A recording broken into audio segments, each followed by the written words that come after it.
It's that time again. The annual conference of the American Society of Ag Consultants, otherwise known as ASAC, is going to be held in Fort Myers, Florida, this November 4th and 5th.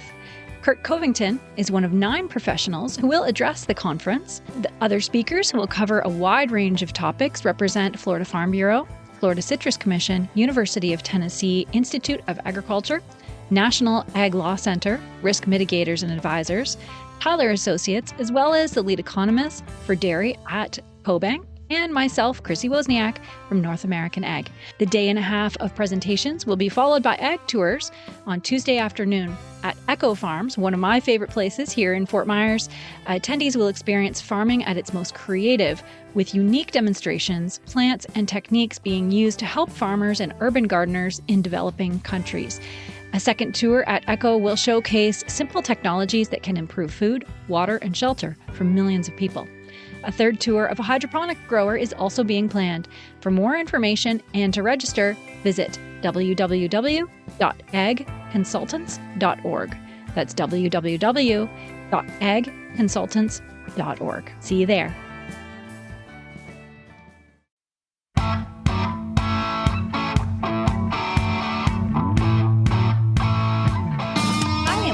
American Ag Spotlight. I'm Chrissy Wozniak. My guest today is a visionary leader at the helm of Hylio, a pioneering company in the realm of agricultural innovation. As the CEO, he spearheads the development and implementation of cutting-edge drone systems that are revolutionizing the landscape of precision ag treatments. His company is not only transforming the way crops are nurtured, but also reshaping the future of sustainable and high-yielding agriculture. From Austin, Texas, I would like to welcome Arthur Erickson. Welcome, Arthur, and thank you so much for joining me today. Yep, thank you for having me. It's a pleasure to be here. That was a great introduction, more than I deserve. Visionary leader, I don't know about that, but thank you. Pretty cool what you guys are doing. Can you start off by just telling me about your background? Yeah, so my name is Arthur Erickson. As you mentioned, I am the CEO and one of the original co-founders of Hylio. I grew up actually in the Houston area, so I'm Texas born and raised. I was studying aerospace engineering at UT Austin, and that's where I started this company with a few fellow Longhorn students at the time. And they're still my co-founders to this day. So I have a technical background in the products that we create. But nowadays, unfortunately, I don't get to do very much engineering. I do a lot of business development and general CEO stuff, right? Just putting out fires. Yeah, that makes sense. So how you started was very interesting. So tell us how it was born. And also with your partners. Yeah, so as I mentioned, I was studying aerospace engineering, and a lot of our curriculum at the time, and still now that the program still runs, revolves around UAS technology, right? Unmanned aerial systems, aka drones. So I loved drones. It's really easy to fall in love with it. It's flying robots that do cool things. So a very attractive field of study.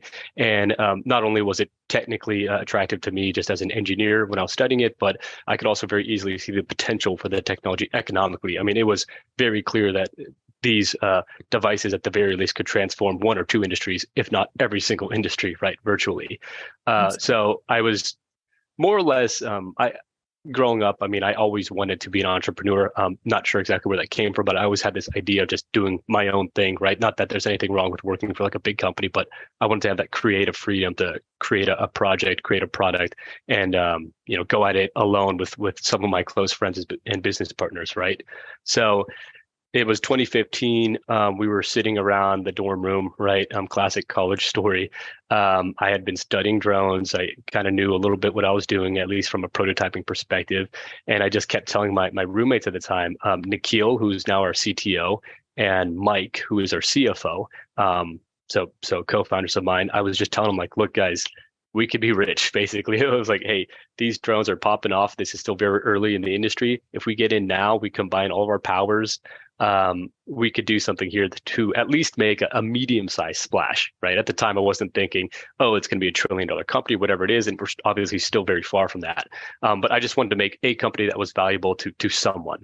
And that's essentially how it started. So we, back then in the dorm room days, we were trying to create what I would call, as an analogy, like an operating system version of a drone, meaning like it's a multi-use drone that any company or organization could buy and use for a variety of different industrial tasks. So we said, hey, let's make a drone that can carry like a decent payload, about 20, 30 pounds, could fly for a decent amount of time, 20, 30 minutes. And that could be, the payloads on it could be swapped. And so you could put on a camera, you could put on a payload delivery mechanism if you want to deliver coffee or food, for example, medical devices, stuff like that. So we want to make this a modular, very easy to use and easy to maintain hardware piece. And then we also designed the software around it to make that really intuitive to control it. So we were going for kind of, to use, again, a ham-fisted analogy, like the Apple experience. Like, we're going to give you this drone that's just like, you don't think about it. It just does what you want it to do because we designed the UI, the software so well that it just flows naturally. And that was our big play, right? So we launched that product. And the first thing we do with it is actually a drone delivery project. So we built a number of these initial prototypes. We'll call them MVPs, right? Minimum viable products. And we hooked up with a company down in Costa Rica. And this was back in like 2017. So at the time, and this is a bit of a tangent, the regulations in the US were too prohibitive. So you couldn't do a drone delivery project very easily in the US because FAA would shut you down for good reason. And like a number of different authorities would shut you down. So it's very hard to get the product to market and make some initial money for traction. So Central America was a different story. Not that they aren't responsible, but they had a little more incentive to actually utilize the drones, and they were fast tracking use of them in that region because the infrastructure was so poor. So we found a partner down there. It was a company that was very similar to Uber Eats, but they were Costa Rican based, and they had a customer base. So we took our drones, made a deal with them where they would pay us some X amount of money for every delivery we did, and we delivered food, medicine, coffee, et cetera, to their customer base. That's so cool. Wow. Mm-hmm. Yeah, and I know that's like a long answer, but anyway, where this takes us is, so that's kind of how the company got started. That was our first project. We didn't make a lot of money doing delivery. So we very quickly said, hey, looking around in Central America, it's a very agricultural based economy, right? A region. So we very quickly saw the inefficient way that they were doing chemical spreading and spraying over there with backpack sprayers, often in challenging terrain. It's really hilly. There's small fields that are cut up and divided by tree lines, fences, and stuff, difficult to traverse. So we said, hey, these drones actually could be a magic pill for you guys, a panacea, right? They're going to be much cheaper to deploy. They're going to spray faster, more accurately, and your operators, your applicators aren't going to have direct contact with the chemicals like they do now. So it's safer for them. That's how we got into it. We just saw a dire need. It just happened to be serendipity in that region. We saw that ag was really important, and we saw a very clear product fit. So we just said, hey, goodbye delivery. You're not very fun. You're not making us a lot of money. Ag, we loved the culture. We loved the people. We loved the mission. We fell in love with it once we started doing those applications, and we haven't looked back since.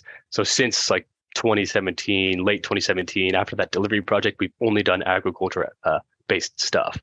So there was like a little bit of us like finding ourselves at the beginning there, but we've gone to the farm world now, and like I said, we're not looking back because we love it. Yeah, that's awesome. And I hear that a lot about the autonomous land vehicle space too, that a lot of them didn't start out in agriculture, but because of regulation, because of, low population density, it's a good place to start. And once they start in agriculture, they realize how big it is and how much room there is to develop. So it's a common story in the field for people to come in from outside with these amazing gifts and amazing talents and these teams that can do such amazing things and end up in this industry. It's very cool. Yeah, and it's still like a bit of a secret, right? So a lot of like the VC money and all the flood of those types of organizations hasn't come in yet, and it's like a good and a bad thing, right? I kind of like that we're able to explore in this market without like the crazy influx of a bunch of foreign investors and whatnot. Right. Yeah. That's awesome. So how is drone technology a crucial step in safeguarding ag productivity, especially in drought conditions? Well, the drones themselves are much more efficient at applying chemicals, and it's for a variety of reasons. Primarily, and I'm not a chemist, right? So I'm an aerospace engineer, but my understanding is at a very basic level that when you're applying with finer droplets, if you're applying an herbicide or a fungicide, for example, with finer droplets, chemically and physically, they're able to penetrate the plant better. and they can just deliver their chemical goods, the efficacious part of that formulation, more effectively, right? So if you're spraying smaller droplets, you need less overall volume, right? Now, normally, bear with me, normally when you're spraying small droplets, you'd be worried about drift, right? So if you had a high clearance boom tractor and you're just dumping these tiny like mist-like particles, they would probably blow away in the wind because you have no way of getting those particles down into the crop. Now, drones have downwash from their propellers. So by nature, they're flying, they're pushing down 200 or 300 pounds worth of downforce. So as you're releasing this fog like coverage, you're pushing it straight to the crops. And so there you're eliminating that threat of drift. So it's by virtue of this unique aerodynamic mechanical setup that you're able to actually get away with spraying less volume, but be just as effective, if not more effective, than the ground rigs. So instead of, I'll give you some like basic numbers. Usually with the tractor, you might be spraying 10 to 15 gallons to the acre, right? And so that's usually only a few ounces of chemical per acre, but it's a gallon or two of water per acre. Now with the drones, you're bringing that total solution dosage down to 1 or 2 gallons per acre. So it's almost like a 90% drop in the total volume, total water you need. So back to the point of the drought, if you're using 10% of the water you previously were using, that's obviously going to be a lot more effective and better sustainable, right? Given the conditions we're in right now. Yeah, that, and I never would have thought of that about it pushing the spray down. That's really incredible. I'm sure a lot of people wouldn't naturally think of that. So that's very cool and a huge advantage. I can't believe that. Yeah, it's like a unique little trick that, to your point, people at the outside or on the outside aren't really thinking of that, but that's kind of the magic. Right. So how big are the drones? I see a picture behind you. That's what they look like? Is that actually your product there? Yeah, that's right. That is our AG 230 model right there. So that is an 8-gallon capacity drone. So it takes off at about 200 pounds or so, all up weight when it's flying around at a full payload. The biggest drone we make is more than double in size, though. It's called the AG 272. It can carry 18 gallons worth of payload in volume, and that would be about 150 pounds worth of payload. So it's quite big. I mean, it's 15 feet across, tip to tip. Oh, really? It's rather large. It's a lot bigger than it looks online or in pictures, right? So a lot of people are surprised when they first see it in person. And, whoa, this is way bigger than I thought. And it's actually a bit intimidating, right? Because it's essentially, it's almost like a small helicopter. It's that type of size. Wow. And that'll be about 400, 420 pounds when it takes off. So quite large. And it could carry a human being, not like a super heavy person, but a normal person, yes. Wow. And then, so what's the coverage like? Like how many acres and how long can it run? Yeah, so that big drone I just mentioned, the 272, can cover, depends on what dosage you're spraying at, but if you're spraying, let's say 2 gallons to the acre, which is pretty standard with these drones, about 50 acres per hour. And so in a given full day, if you're out there spraying 10, 12 hours, which some people do in the heat of the spraying season, right, you'll get upwards of 500, 600 acres with it. And so people operators, customers of ours do deploy multiple of these drones, and they're actually able to get 1,000 or 1,500 acres in a single day, depending on how hard they're working and depending on the layout, right? So if you're having to move around a lot, that's going to cut into your time, your productivity. But if you're situated centrally, surrounded by thousands of acres, and you can launch from a central point, then you're going to hit those bigger numbers. Wow. And then so I'm sure the battery obviously wouldn't last that long. So do you just have several batteries going and you just switch them out? Yeah. Mm-hmm. And then how does the battery charge? So there are charger units that we sell with the drones. And typically, if you're a customer, you're out there with a generator, right? You have a trailer set up where it's on the back of your pickup, relatively big generator for these big drones. So a 20 or even 30 kilowatt generator is running multiple charger units, and you've got batteries plugged into those. So it is a bit of, it seems a little hectic when you see it. But as the operator, you very quickly get used to the rhythm of taking batteries off, charging them, taking a new pair, putting them on. And that only takes about 30, 45 seconds in between flights. So it's not a huge deal. It's like a pit stop. Yeah. Yeah. And how is it operated? It's mainly controlled. So there's two methods of control. There's autonomous mode, which is how most people utilize it. And there's manual mode as an optional secondary mode of control. So in the primary, the most popular use, autonomous mode is set up where you're accessing our software interface, which is basically Google Maps. So it's actually calling Google Maps API. So you're seeing Google Maps as it is in your area. and it's very visual. So you're just defining a boundary of what you want to spray. So you've got, field A, it's 500 acres. You would just draw the boundary around it, just clicking on the screen. You would close that loop, close that polygon, and that becomes a work area in the software. So on that work area, you could say, I want you to fly at 20 miles per hour, 12 feet above the crop, and I want you to put out 2 gallons per acre dosage. So you give all those parameters to that area, and then you upload that to the drone. So you give the drone those instructions. It uploads. It takes about 10 seconds to do that. The drone knows everything it needs to know, and then you click go, and the drone's going to go spray that field exactly to those parameters that you set, and it's going to come back automatically. So when it runs out of payload, when it's done with its tank of 18 gallons, it'll come back, have you refill it. You click go again, it'll start where it left off. So it'll just keep doing that over and over again until it finishes that 500-acre field. And then you can move on to another 500-acre field or so on and so forth. So it's autonomous. You as the human operator are just giving it this plan, right, through this visual interface that we have, and then you're clicking go, and that's pretty much it. And after that, of course, you are there on site, swapping the payload, swapping the battery. We talked about that a little bit earlier. It takes about 30 to 45 seconds. That's what you're doing as the operator. But for the 10 or 11 minutes that the drone is flying, spraying out its payload, you're just chilling. You're monitoring the drone, but you're not doing any physical work. Mm-hmm. Yeah, amazing. And what about connectivity? So in remote places, sometimes there's no service. So can you set up the day beforehand when you're at home on your Wi-Fi? Is that how you would manage that? Yeah, that's right. So I won't get too much into the nitty gritty, but like our competitor systems, for example, often they won't let you work without an internet connection. We are different because we come from a background, and I didn't actually mention this earlier, but we were custom applicators. So we were providing spray services with our own drones for several years, for about 3 years before we even sold a drone. And we did that on purpose because we wanted to learn the market, learn the industry, make the products better based on that direct feedback.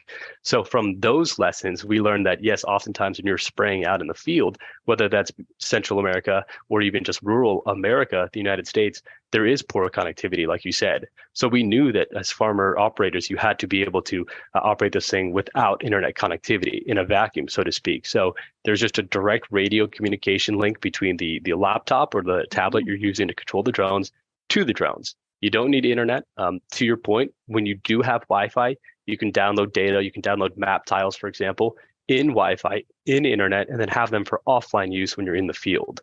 Our system is set up to account for all that. Right. Wow. So your ground control software is called Agrosol. So did that come before the drone, or did that complement the drone, or did it develop at the same time? Same time.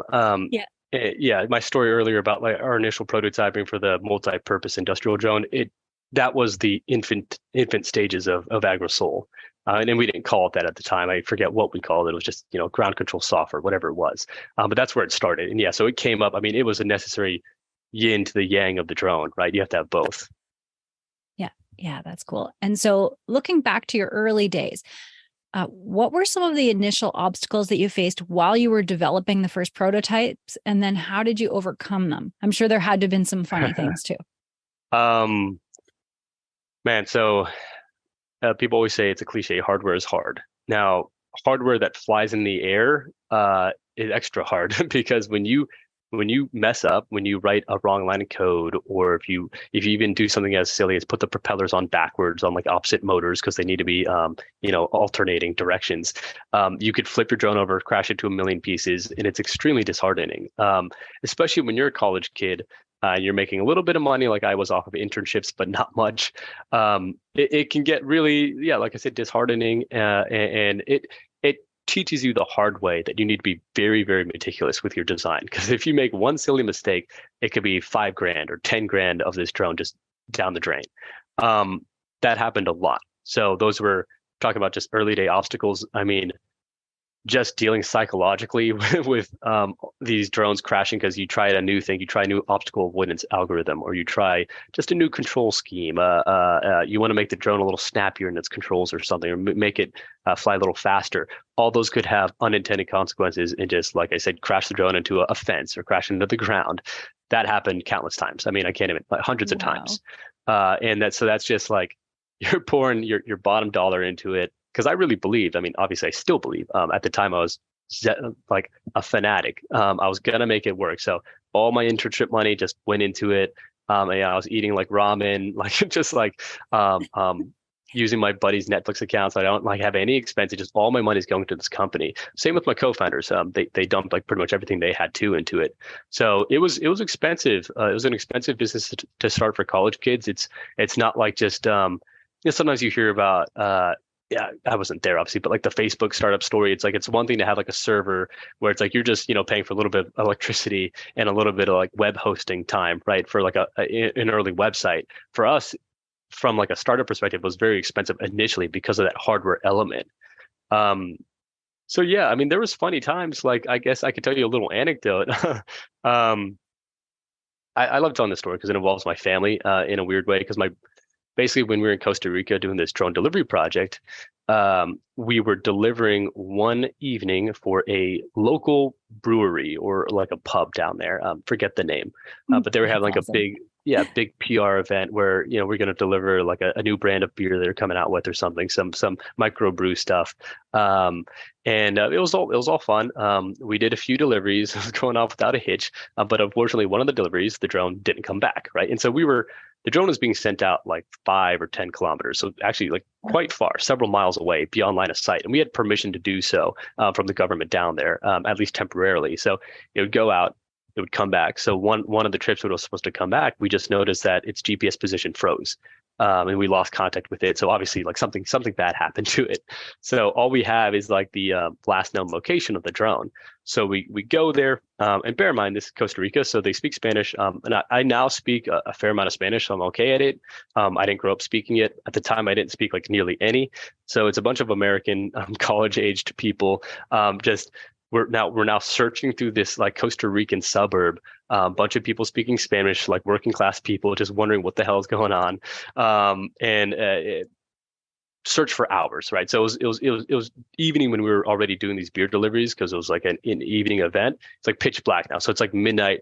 We're crawling around with flashlights around this suburb. People giving us weird looks. It's kind of like a Men in Black Spiders. thing. That's all I could Yeah, think about. Big spiders and bats and snakes. yeah. I mean, yeah, it's a pretty rural kind of area. So my family comes into this because my brother was actually with us at the time. He was just taking it was summer, so he was off of college. So he was like an intern more or less for Hylio for the time being. And we just for hours couldn't find this drone. And he's got sharp eyes or something because eventually he does spot it, and it's in the bottom of a river. And he spotted one of like the GPS units still had a light on, so you could see the very faint like Oh, the faint glow of wow. an LED. It was like in a creek under a bridge in this village. So to get to it, we actually had to go through a person's house. And turns out, through broken Spanish, we communicated with the person, and the drone had actually come in, um, barely missed his house, and just kind of like nicked a few trees in his backyard, and then fell in this creek behind his house. So he was very kind, not to be angry with us. He let us go back there, get the drone and everything. We paid him a little bit of money for his trouble, just cover like the broken branches and stuff. But yeah, that was one of the several like near Right. disastrous events that happened as we were building this company. And that was one of the more dramatic ones where it actually involved like a drone going down in a somewhat populated area. Unfortunately, no one got hurt, right? So I mean that was fun, hard, a funny story to look back on, but at the time it was very stressful. Luckily now, what we do typically, I mean, our customers are using these drones. They're only flying 6, 7, 8 feet above crops. And if a drone does have some sort of accident or there's an incident, it goes down into corn. It doesn't go into someone's backyard. Yeah, um, that's right. yeah, so Onto that was kind somebody's of cat. it was a tangent. And I veered off of like your original question, but yeah, just crashing these things is expensive and hard, and Yeah. it takes a lot of grit and willpower, and the team has to really come together and boost each other's morale to keep going when this keeps happening. But eventually, there's a light at the end of the tunnel, and the drones do get better if you work at it intelligently. Right. Yeah. Sounds like the entrepreneur's story. I Yeah. hear it.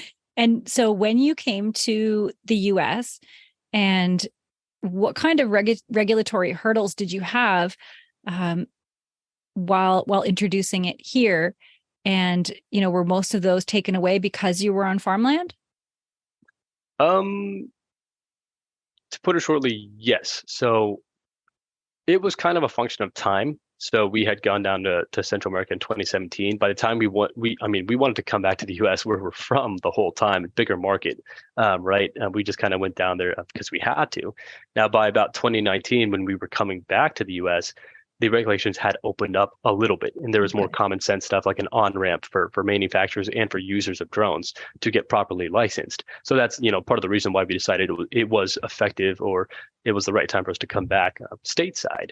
So yeah, even back then there was the initial rollout of a lot of the licenses that we still use today, and they keep getting better and better. But to your point, yes, because we're in farming or the ag world and it's less populated areas, that does give us a lot of leeway. So there's certain exemptions that we can get that people trying to do a delivery project over Houston or New York or whatever wouldn't be able to get, just because like the risk profile there. So we can do things that are beyond what is normally allowed. And that's through special legal exemptions if you get with the FAA. And it's just generally a faster process to get exemptions in the ag world because, well, now it's becoming more and more crowded, but at least when we first came back to the States, 2019, 2020, there wasn't a lot of ag drone activity. So the wait lines, for example, were a lot shorter and faster for us to get drone stuff through. Whereas like the camera drone wait lines for exemptions are, miles long. Yeah, for sure. And those are some great points. I think it's remarkable that you guys are developing the systems in-house and you're manufacturing in the US. So why did you choose not to outsource the manufacturing? A lot of reasons. On a basic level, the stuff you could buy overseas, for example, or just from a third-party vendor at the time, so I keep throwing these years out, but back in 2017, when we were first shifting into agriculture, the payloads that were being offered by like the Chinese made drones, for example, were too light for us. We wanted to lift at least 5 gallons. So we have to build it ourselves. It was like that simple. I mean, there was a use case that we wanted to hit, like a desired parameter to be valuable to the customers, and the stuff we could buy wouldn't fit it. So then we had no choice but to build it ourselves. Now that the company's become more mature, we're launching more and more products, we're expanding. There are a lot of concerning things, I think, going on. And I'm a young guy, and I'm not going to pretend to understand geopolitics and whatnot to any sort of intermediate or advanced level. But I just think it's concerning that a lot of the precious metals, for example, and a lot of like the manufacturing know-how and infrastructure is all centered in China. I wouldn't want to build a business that I plan to have for several years and to become like a household drone name if China, for example, could just decide one day, hey, we're going to stop selling stuff to Hylio, right? So like I just don't see that being a sustainable thing, or a plan, a manufacturing plan or a product development plan if I want this company to be what I want it to be, which is a household name. I want Hylio to be the John Deere of spray drones in the United States. And okay, that's like another story. John Deere's a massive company. They have manufacturing in China, elsewhere, all over the place. But you kind of get my point. Yeah. We need to be self-sustaining so we can have that staying power and be a true bastion in the industry. Yeah, for sure. And I couldn't agree with you more. And I think just that sentiment will resonate well with everybody listening as well. I think we all can kind of see that we need to be, especially over the last 3 years, we need to be more sustainable within our own capabilities. Because when products are like a faucet that can get turned on and off, it leaves us, in a lurch. Right. We've all learned that now. So I think that's a huge, huge advantage for you guys. For sure. Yeah, we have like an addiction, another tangent, but we definitely have an addiction as a society to cheap goods, right? Yeah. Cheap everything. So cheap microwaves, cheap like plastic cups, whatever, utensils, even cheap high-tech stuff like cell phones and computers. Most of that stuff actually is at least in part being manufactured in China. It's an addiction that we have to break, I think, for various reasons that you just touched on.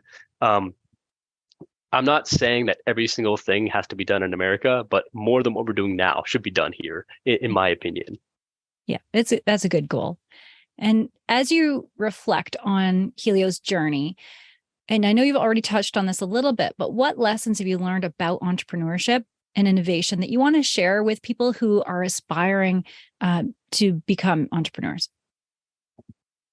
It's tough because I never feel like I'm qualified to give a good answer. I think one of the things it has to come out as like a cliche, but like one of the important things for starting anything is just to not be afraid of failing. And that's very cliche, but I guess I'll try to flesh it out. But I think a lot of times there's a hesitation on the entrepreneur's part that their product won't be good enough. Or it's like, how can my product, if there's TikTok out there, there's YouTube out there that are so polished and they have so much money, how could something I'm making that's similar ever be worth anything to anyone? Or it's almost it's like an embarrassment, or like it's a lack of confidence, right? So you just feel like, how could I ever compare?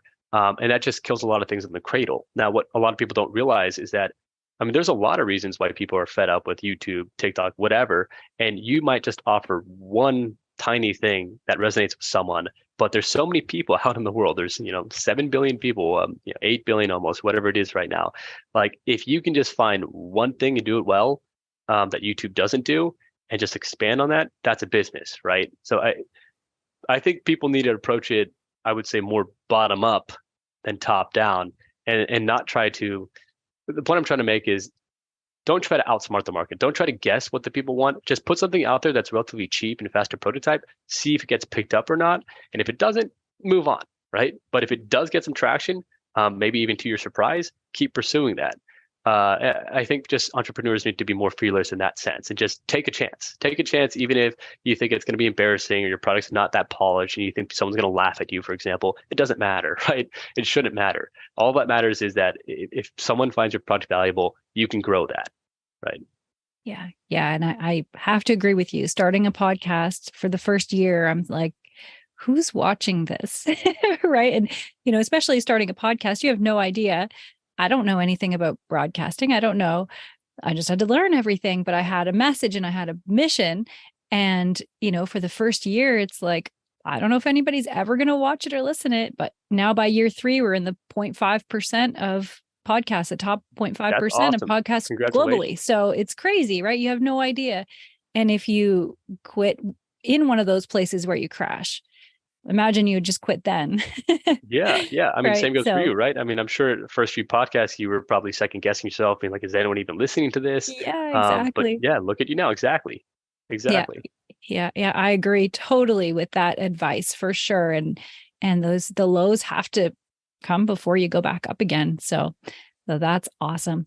So now thinking about producers, what advice would you give to farmers who are interested in adopting precision agriculture practices and tools, but they're hesitant about integrating these new technologies because there's really so much out there? This kind of ties in with what the advice I have for entrepreneurs, right? You don't know what you don't know, right? And a lot of farmers are, I think, in this headspace where, yeah, they're intimidated by it. Like, this looks so new. Like, am I going to be able to handle it? Is it even going to be useful? I don't want to minimize it, but the cost of these drones, but the drones are much cheaper than typical farm equipment you're typically buying. So like a normal sprayer might be 250, 300,000 used, and if not, $500,000 new. So we're talking just invest 30,000, which is a lot of money. Don't get me wrong, but in the scheme of farm equipment, it's not. Just invest a little bit of your budget to a spray drone. See if it works. Like, you need to see it to believe it or disbelieve it. So if you use it and it actually ends up not being very useful for you, then that's good data. But I think a lot of farmers just need to get their hands on it, and just, at least if you're not going to buy one, at least pay your neighbor who has one to come spray your stuff. And before you dismiss it and say, oh, like, I can't handle that, you need to try it. It's that simple. So I don't think it's a huge risk for most of these farmers, the way that they're financed with their loans and stuff. I think a lot of them can stomach at least this little experiment. And I think for most of them, it's going to pay out dividends, because they're going to see, oh, this is actually a great tool for, if not like your entire field, but at least like the fence rows, at least near the trees. I could do some late season spot spraying that I couldn't do with my tractor without running over, 5-10% of my crops. So there's a lot of benefits that people just don't even know until they try it. Right. It could be a great opportunity for custom workers as well. Right. Yeah, that's right. Great way to make money. Excellent margins. The drones are cheaper to operate, cheaper to buy. So you can offer some very competitive services.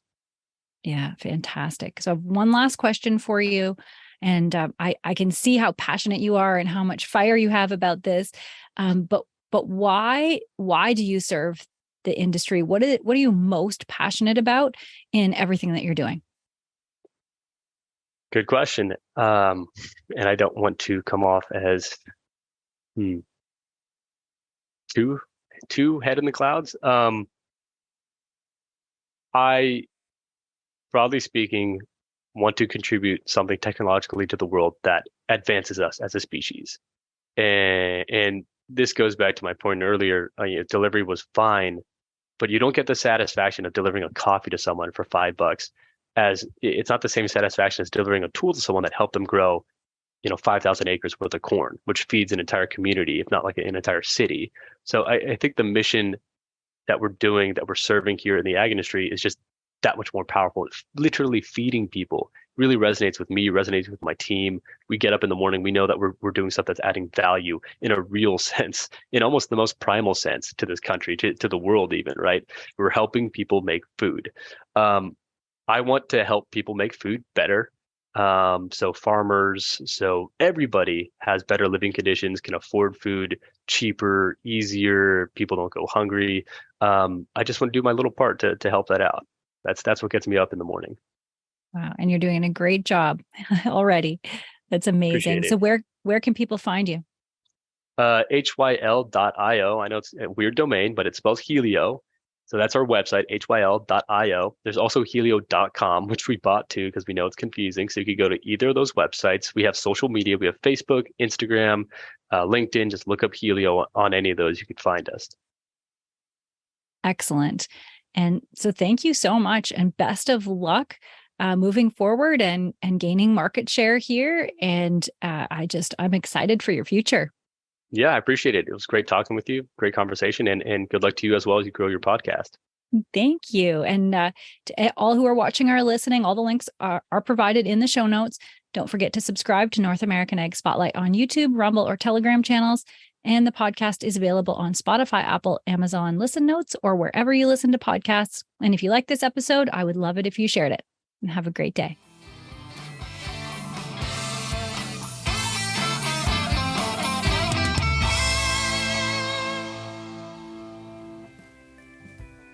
Did you know that at NorthAmericanAg.com, we are committed to providing valuable resources for farms and agribusiness?